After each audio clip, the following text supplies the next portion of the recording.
नमस्ते। हम आप सबको बेटी विवाह गीत सुनाएंगे।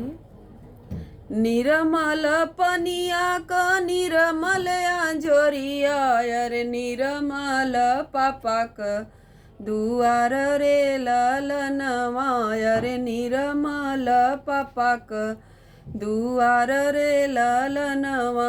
हमरे ई पापा से तिलक जीनी मांगी है, अरे हमार पापा बहुत गरीब रे ललनवा, अरे हमार पापा बहुत गरीब रे ललनवा।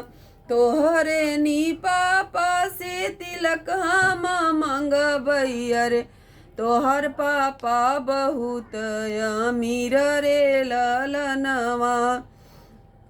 निर्मल पनिया क निर्मल अंजोरिया, अरे निर्मल चाचा क दुआर रे ललनवा, अरे निर्मल चाचा क दुआर रे ललनवा।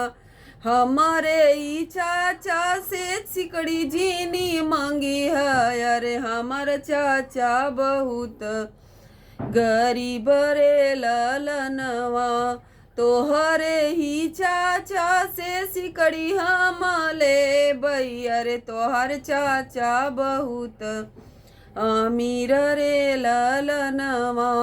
निर्मल पनिया क निर्मल अंजोरिया, अरे निर्मल भैया क दुआर रे ललनवा।